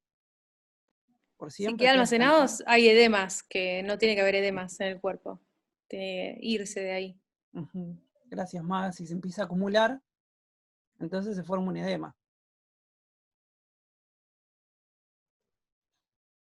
Bueno, justamente por esto venía la pregunta y por eso esta imagen que les pongo acá, porque se olvidan mucho del sistema linfático. Te contestaron igual en el chat, ¿Ah, sí? perdón, sistema Está bien. linfático. Está bien, perfecto, muy bien. Los vasos linfáticos lo que van a hacer es tomar ese 10% de líquido intercelular que queda en el tejido conectivo y lo van a llevar nuevamente hasta la circulación venosa, ya por el ángulo yugulo-subclavio, de un lado y del otro va a desembocar, ¿sí?, la circulación linfática. Muy bien. Y así como estábamos viendo recién con Luca, cuando hablamos de vasos linfáticos, perdón, cuando hablamos de vasos sanguíneos, estamos hablando también de las capas que tiene el corazón, de algún modo, porque el corazón es un vaso sanguíneo modificado. Y vamos a encontrar que hay un patrón histológico básico. Siempre que en histología encontremos capas o túnicas, vamos a poner este nombre, patrón histológico básico. Entonces encontramos una primera capa que se llama túnica íntima. Esta capa está formada por un endotelio, un subendotelio y una membrana elástica interna o lámina elástica interna. El endotelio es este epitelio de tipo plano simple que está en contacto con la luz. El subendotelio corresponde a tejido conectivo colágeno laxo, ¿sí? Lo tenemos acá marcado en amarillo. Y la lámina elástica interna son proteínas, ¿sí? Relacionadas con las fibras elásticas que se depositan en este lugar. Después vamos a tener una túnica media que está formada más que nada por capas y capas de músculo liso. Ya nos habló Maga que es el que forma la pared de los vasos sanguíneos. Por fuera, más hacia externo, también formando parte de la túnica media, tenemos una lámina elástica externa. Y por último tenemos una túnica adventicia que rodea a los vasos, que tiene que ver con el tejido conectivo colágeno laxo, que está circundándolos, y también vamos a encontrar en aquellos vasos sanguíneos que sean muy grandes, vamos a encontrar que hay vasos y nervios que los están irrigando a ellos. Por más que parezca redundante, son vasos que irrigan a vasos. Los vamos a encontrar en los libros como la vasa vasorum, así como también hay nervios que inervan a vasos, que es lo que se denomina nervi vasorum. Bien, acá tenemos el patrón histológico básico comparado entre arteria y vena. Ahora vamos a hablar inmediatamente sobre las diferencias entre arteria y vena. Y por acá les puse el mismo dibujito escalonado con las tres túnicas.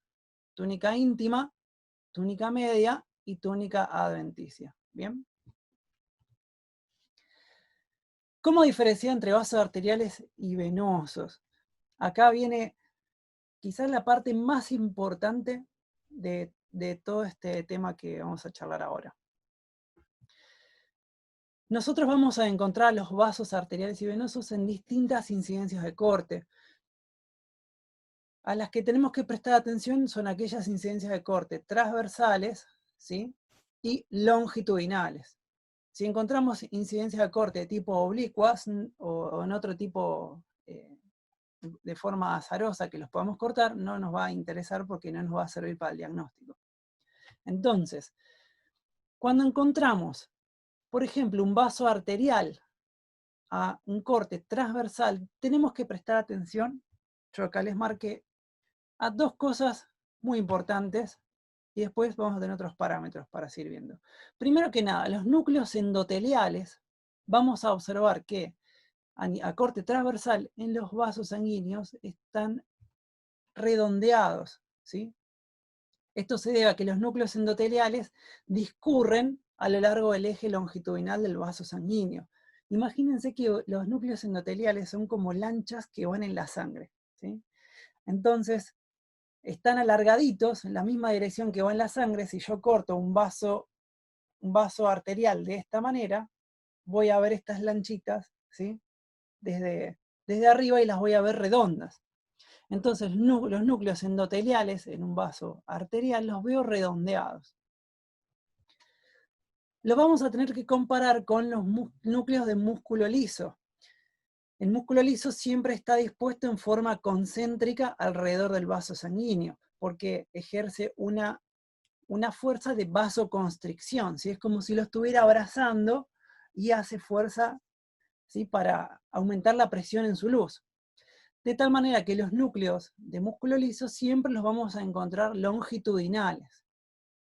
Acá viene un juego de palabras que parece más difícil de escuchar que de entender, porque los núcleos de músculo liso a corte transversal de un vaso sanguíneo los veo longitudinales, ¿sí? Corte transversal los veo longitudinales. Esa es la parte que suena como rara, pero cuando lo veo en el esquemita es sencillo. Bueno.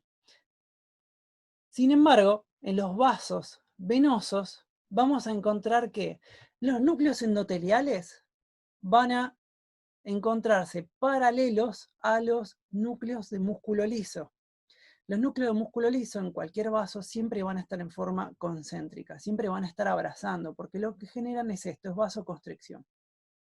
Entonces, tanto en vaso arterial como venoso, en la túnica media voy a ver núcleos de músculo liso longitudinales a un corte transversal, ¿sí? Entonces, si yo les cuento que los núcleos endoteliales en el vaso venoso ahora son paralelos al músculo liso, voy a verlos alargados, ¿sí? Como se ve acá en este dibujito. Por el contrario, cuando vemos un corte longitudinal, como aquí con mucho cariño les hice en el Paint para ustedes, acá vemos un vaso arterial con un corte longitudinal, es decir, si yo tengo un vaso arterial acá y lo corto de esta manera, vamos a observar que los núcleos endoteliales están longitudinales, están alargados, ¿sí? Y los núcleos de músculo liso se encuentran al corte transversal. Imagínense el vaso arterial y los núcleos de músculo liso son como mis dedos. Están abrazando para justamente apretar el vaso. Si yo los corto de esta manera, los voy a ver, perdón, así, pues estamos corte longitudinal, los voy a ver redondeados. Entonces presten atención a que en los vasos arteriales la disposición de los núcleos de músculo liso y de núcleos endoteliales es perpendicular, están a 90 grados.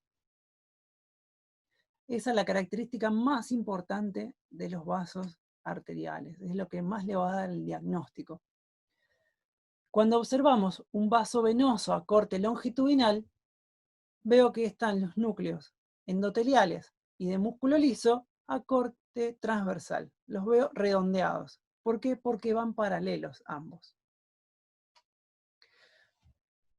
Bien, esto respecto a la disposición de los núcleos. ¿Qué otras cosas tenemos para charlar?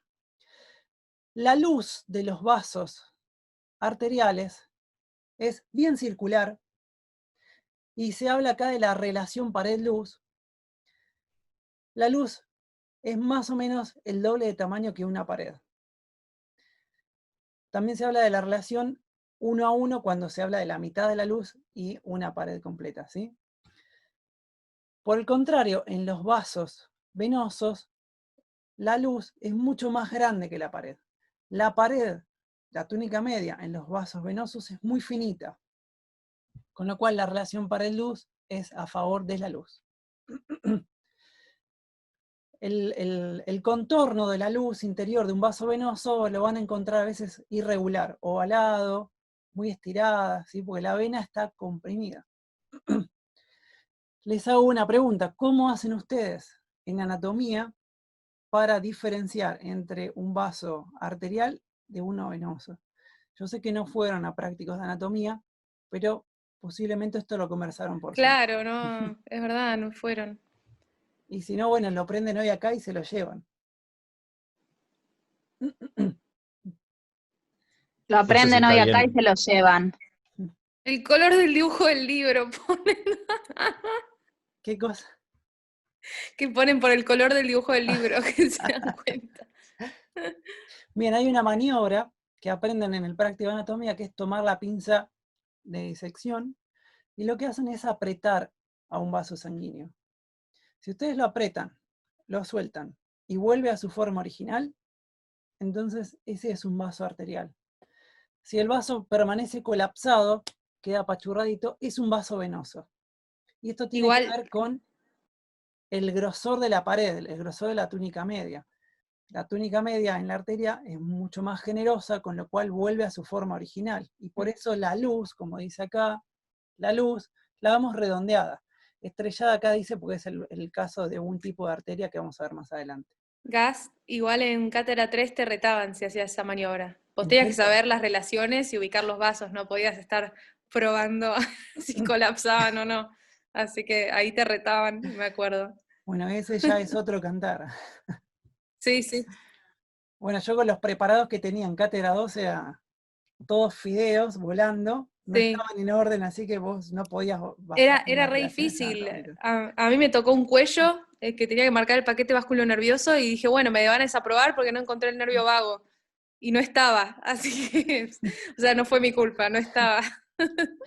Vos sabés que es muy probable que un alumno que rindió antes que vos no sabía cuál es, dijo, esto no sé qué es, hizo, se lo sacó. Entonces Re, cuando llegaste vos, Magal, no estaba más no el vago. está.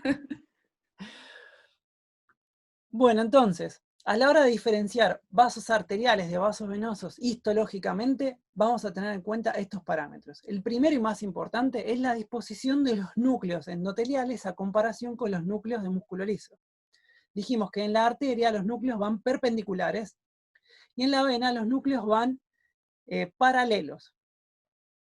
Cómo se ve a corte longitudinal y transversal es lo que hablamos recién, es lo que está en los dibujos y también es cosa de pensar un poquito. ¿Ok? Otro parámetro que tenemos en cuenta es la relación pared-luz.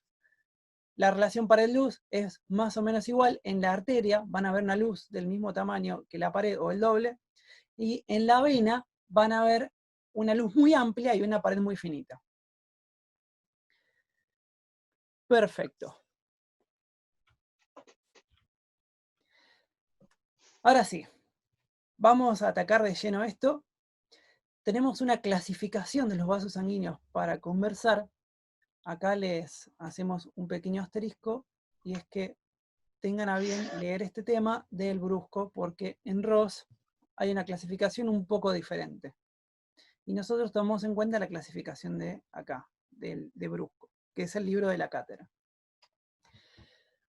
Yendo de más grandes a más chicos, tenemos a las arterias elásticas y las venas. Yo acá justo tengo la camarita del zoom, pero creo que dice grandes venas, o también las podemos llamar venas elásticas, ¿sí? Como pueden ser la aorta y la vena cava. Después tenemos a las arterias musculares, cada vez más pequeño, arterias musculares y vénulas musculares. Tenemos arteriolas, lo podemos comparar con las vénulas pericíticas. No, las arteriolas las podemos comparar con las vénulas musculares, perdón. Las metaarteriolas, ahora sí que son muy chiquititas, las podemos comparar en tamaño con las vénulas pericíticas. Y por último vamos a llegar a los capilares. Bien. Vamos con las arterias y venas elásticas.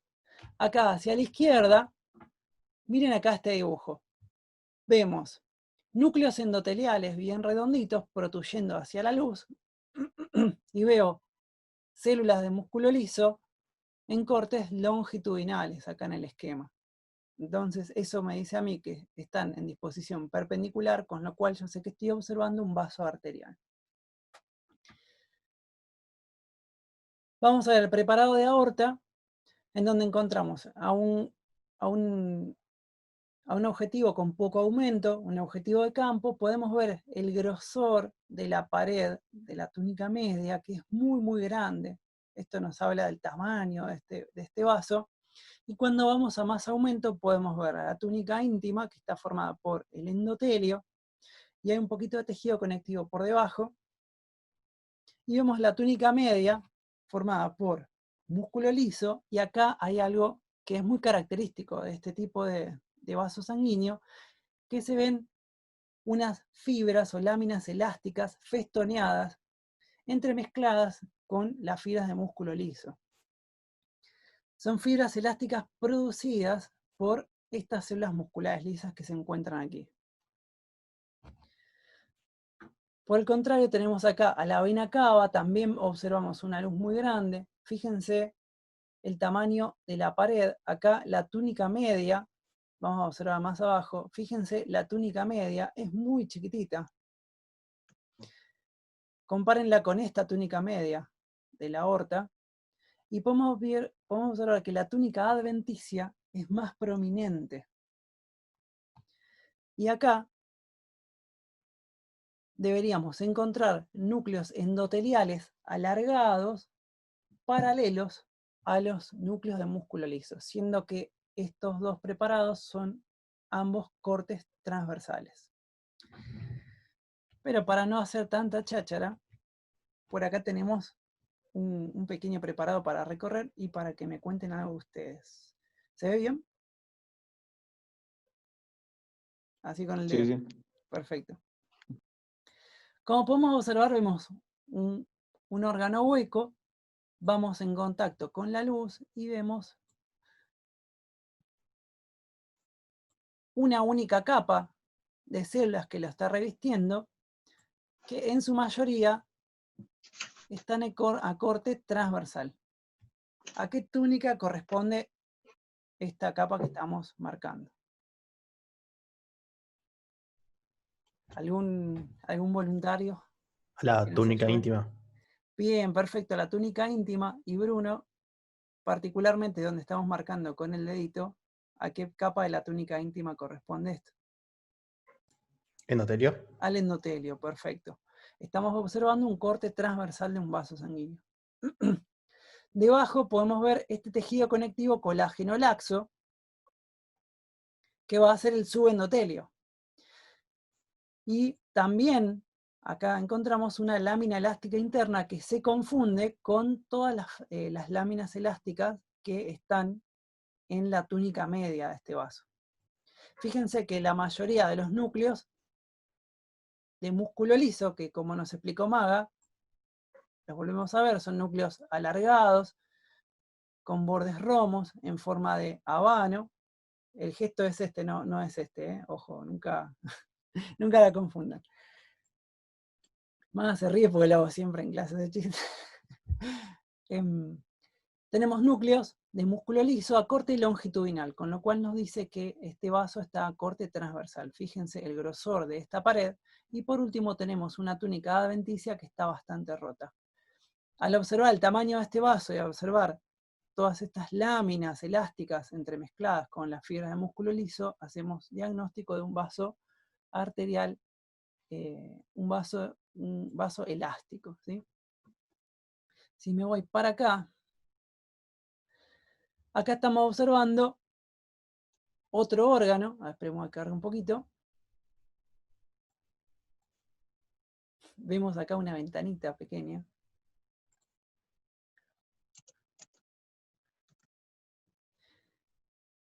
Bien, observamos otro órgano en donde vemos una túnica íntima con un tejido conectivo que lo subyace, una túnica media formada por músculo liso en corte longitudinal y ¿dónde están los controlcitos del zoom? Acá. Y acá, toda esta región es la túnica adventicia. ¿Sí? Todo esto es la túnica adventicia. Fíjense cuán abundante es la túnica adventicia a comparación de la túnica media en este vaso y a comparación del vaso sanguíneo que vimos anteriormente. Acá es muy abundante, es una túnica adventicia que tiene tejido conectivo, colágeno, acá se lo ve denso, pero es laxo, y también tiene músculo liso mezclado, entremezclado en esta túnica, ¿sí? Con lo cual, esto nos hace diagnóstico de un vaso venoso elástico, como puede ser la vena cava. ¿Cómo borro esto? Acá arriba.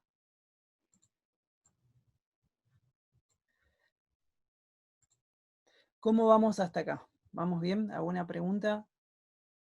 Me frenan.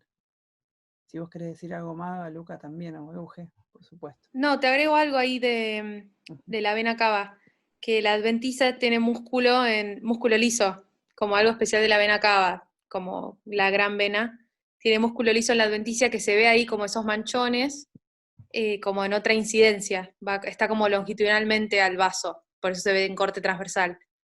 Pero nada, un detalle nomás. Muchas gracias, Maga. Volvemos a... ¿Dónde está? Acá. Volvemos a nuestro Power.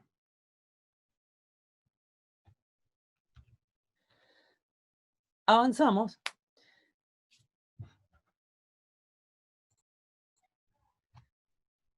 Y nos encontramos ahora con el siguiente nivel en la clasificación, yendo de más grande a más pequeño. Tenemos a las arterias musculares, que vamos a encontrar que están formadas por una túnica media que tiene más o menos entre 10 y 40 capas de músculo liso. Las arterias elásticas grandes tienen más de 40. Acá si contamos tenemos más o menos unas 10 capas. Una característica también importante de las arterias musculares es que la lámina elástica interna, ubicada en la túnica íntima, está evidenciada y se la nombra como festoneada. Es como un repulgue de empanada, eso que pueden ver ahí. Y otra característica que tiene es que es birrefringente. Lo que hacemos en el práctico es cerrar el diafragma del microscopio y brilla muchísimo más. Acá la tenemos a un corte transversal. Pueden observar también los núcleos endoteliales en corte transversal y los núcleos de músculo liso a corte longitudinal. Con esto no nos queda duda que estamos hablando de un vaso arterial y es una arteria muscular debido a la cantidad de capas de la túnica media y además por este detalle que estamos observando, que es que la lámina elástica interna está festoneada y evidente. Por acá tenemos un corte transversal de una vénula muscular. La vénula muscular vemos que tiene más o menos unas 2 capas de músculo liso, a comparación de esta que tenía más de 10, fíjense. Fíjense la luz, que es para nada regular, es bastante alargada. Veo que está muy dilatada, la relación pared-luz es a favor de la pared. Fíjense la túnica adventicia, cómo es de abundante. Y acá, lo más importante, observar que los núcleos endoteliales van paralelos a los núcleos de músculo liso. De esta manera, nos aseguramos hacer diagnóstico de un vaso de tipo venoso, ¿sí? Acá les muestro un corte longitudinal de la vénula muscular y observen lo mismo, como tengo los núcleos endoteliales, van paralelos a los núcleos de músculo liso.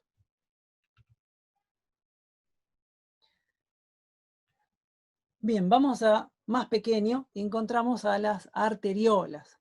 Las arteriolas van a estar formadas entre unas 2 y 9 capas de músculo liso. Dijimos antes que era hasta 10, las arteriolas es hasta 9.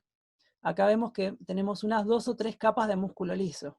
También otro detalle es que estamos observando con un objetivo de gran aumento. Esto es difícil de comprenderlo porque no han tenido la oportunidad de experimentar con microscopios, pero cuando ustedes están utilizando el mayor aumento que les da el microscopio y ven un vaso súper chiquitito, entonces ya les da la idea de que estamos hablando de la microcirculación, que está acá a nivel de las arteriolas. Entonces observamos núcleos endoteliales redondeados, protuyendo hacia la luz, núcleos de músculo liso en corte longitudinal. Todo esto nos configura un corte transversal de un vaso arterial. Y acá podemos observar un corte longitudinal y fíjense bien cómo van los núcleos endoteliales perpendiculares al músculo. Y acá podemos ver a los núcleos de músculo liso bien transversales. ¿Se acuerdan el ejemplo que les di yo de que tengo un vaso arterial con los núcleos de músculo liso apretando? Si yo lo corto así, voy a observarlos de esta manera.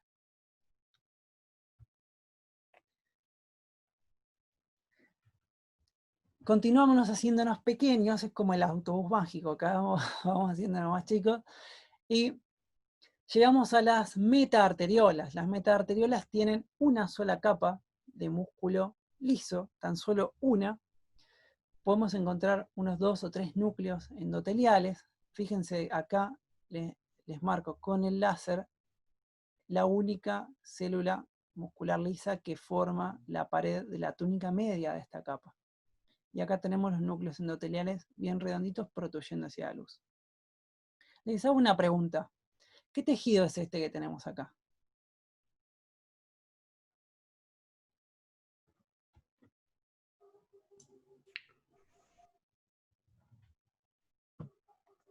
¿Músculo estriado-esquelético? Muy bien, Bruno. ¿Cómo te diste cuenta, Bruno? Pero tranqui, decilo como te salga, ¿eh? Por la disposición de las células como que están al costado Muy de bien. lo que es acidófilo. Ajá. Particularmente dentro de la célula, que es bastante grande, el núcleo está bien periférico. Y el citoplasma, como vos también muy bien decís, se lo ve muy acidófilo intenso. Acá tenemos un corte longitudinal de células musculares estriadas esqueléticas. Y por acá también, y vemos acá estas diferentes coloraciones que corresponden a las estriaciones, ¿sí? Bien, y acá tenemos corte transversal. Nos damos cuenta porque vemos los núcleos bien redonditos. Bien, acá tenemos también otra arteriola, y al lado vemos una vénula pericítica. La vénula pericítica está formada por un endotelio, puede tener un músculo liso o no, y lo que sí tiene es una célula que es una célula de sostén que se llama pericito. También la vamos a encontrar después en los capilares. Bien, metaarteriolas, vénulas pericíticas. Y ahora sí, llegamos a los capilares. Es muy importante que ustedes comprendan que los capilares forman redes, y estas redes es a lo que llamamos lecho capilar. Como dijimos antes, es el sitio en el cuerpo en donde ocurre la filtración del plasma.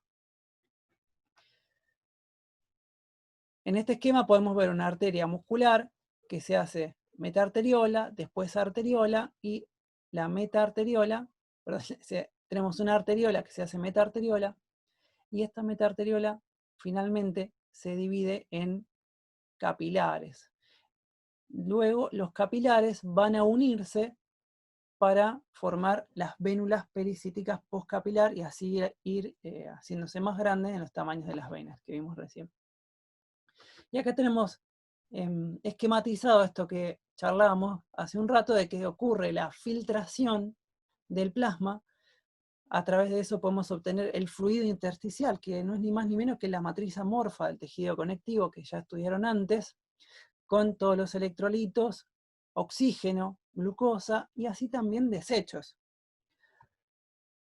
Todo esto va a volver a la circulación venosa, también por intercambio con estos capilares, y lo más importante es que va a volver hacia la circulación sanguínea a través de los vasos linfáticos, haciendo estaciones en ganglios linfáticos que vamos a estudiar, si no me equivoco, en la clase que viene.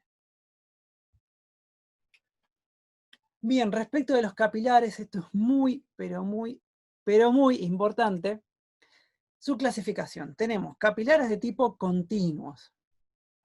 Los capilares están formados únicamente por una única túnica, que vendría a ser una túnica íntima, formada por un endotelio y una membrana basal. Los capilares continuos están formados por el endotelio, el epitelio plano simple, y tiene una membrana basal que es continua también. Podemos encontrar pericitos, no es característico de los capilares continuos, en particular, fíjense que todos tienen pericitos. El pericito es una célula madre que va a renovar a las células endoteliales cuando vas muriendo. Como toda célula tiene un ciclo celular, ¿sí? Los capilares continuos, entonces, recuerden, endotelio continuo, membrana basal continua. A continuación tenemos los capilares de tipo fenestrado. Estos capilares se caracterizan porque en sus células endoteliales se encuentran unas pequeñas perforaciones. De acá la palabra fenestración viene del italiano de fenestra, que significa ventana. Imagínense las células endoteliales con pequeñas ventanitas. Eso va a aumentar la capacidad de que atraviesen cosas desde la luz del capilar hacia el intersticio, hacia afuera, con lo cual la permeabilidad aumenta, y vamos a encontrar una membrana basal que es continua, como en el capilar continuo la membrana basal. Entonces, en el capilar fenestrado vamos a tener endotelio discontinuo, o mejor dicho, endotelio fenestrado, membrana basal continua. ¿Me expliqué bien? Me frenan cualquier cosa. Y siguiendo tenemos al último tipo de capilares, que son los capilares discontinuos. también pueden encontrarlo en algunos órganos que particularmente se llaman sinusoides, porque tiene que ver con que estos poseen un trayecto que es sinuoso, van como haciendo vueltitas. Pero son capilares discontinuos también. Vamos a encontrarnos con que acá el endotelio y la membrana basal, ambos componentes del capilar, son discontinuos. Acá el endotelio ya no es que tiene fenestras, directamente tiene grandes espacios. La membrana basal también está como dispuesta en parches. Esto aumenta al máximo la permeabilidad de este capilar y es lo que permite que, por ejemplo, una célula pueda entrar y salir de este capilar sin ningún tipo de problemas. Los vimos en médula ósea, no sé si se acuerdan, en la clase pasada, para que las células de la médula ósea entren a los vasos sanguíneos, solo podían ser sinusoides, ¿sí? Porque para que entre una célula tiene que ser ese capilar, por ejemplo. Gracias, Maga. Y partiendo de esto que nos dice Maga, vamos a ver en qué órganos encontramos cada tipo de capilar. Los capilares continuos los encontramos en todos aquellos órganos en donde, por un lado, quiero que pase lo menos posible, como en el sistema nervioso. Vamos a encontrar que hay una barrera acá, una barrera hematoencefálica. Lo vamos a ver. En la clase que viene vemos tejido nervioso, así que vamos a ver esto. En el músculo, ustedes saben que el músculo es un tejido que requiere mucha energía y va a tener capilares continuos. Esto tiene que ver con que el músculo lo que requiere es que pasen los nutrientes, el oxígeno y la glucosa, y no más que eso. Imaginen que el oxígeno y la glucosa son moléculas muy pequeñas, el oxígeno ni más ni menos, son 2 átomos unidos. Entonces no necesito que haya grandes agujeros en el capilar para poder atravesarlos, si yo soy una glucosa o un oxígeno. Con tener un capilar continuo puedo nutrirme perfectamente. Lo podemos encontrar en la piel también. Los capilares fenestrados, piensen que este es un nivel más en la permeabilidad. Acá, veámoslos por este lado. Si yo tengo un órgano que produce hormonas como las glándulas endocrinas y quiero que esas hormonas lleguen a la sangre, me conviene que los capilares que me irrigan tengan un poquito más de permeabilidad de lo normal, para que las hormonas puedan ingresar con facilidad al torrente sanguíneo. Pensemos ahora también que el tamaño de una hormona es mucho más grande que el tamaño de una glucosa, ya lo van a estudiar, las hormonas pueden ser proteicas o lipídicas, son grandes macromoléculas, por lo que voy a necesitar una permeabilidad mayor, y con tener fenestraciones en la capa endotelial me alcanza y me sobra. También ocurre esto en el tubo digestivo, en donde yo necesito que los nutrientes que están en la luz, una vez que son absorbidos por la mucosa, por las células cilíndricas simples con chapa estriada, ¿las recuerdan? Una vez que es absorbido, yo quiero que los nutrientes pasen rápidamente a la sangre, entonces tenemos capilares fenestrados. Y en riñones justamente donde ocurre lo contrario, una filtración intensa. Entonces vamos a tener capilares fenestrados también. Por último, los capilares discontinuos los encontramos en médula ósea, como nos dijo Maga recién. Ella siempre está muy atenta a todo y va más adelante que nosotros, eso ya lo tengo aceptado. Y los encontramos en médula ósea. Ustedes imagínense que la permeabilidad que necesito en los capilares que están en la médula ósea tiene que ser tan grande como para que una célula, un eritrocito o un glóbulo blanco o las plaquetas puedan incorporarse al torrente sanguíneo. Ya con tener pequeñas fenestraciones en el endotelio no me alcanza. Directamente lo que quiero tener es agujeros en el capilar, literalmente, entonces necesito tener la membrana basal también discontinua. Lo vamos a encontrar en el hígado y en el vaso también.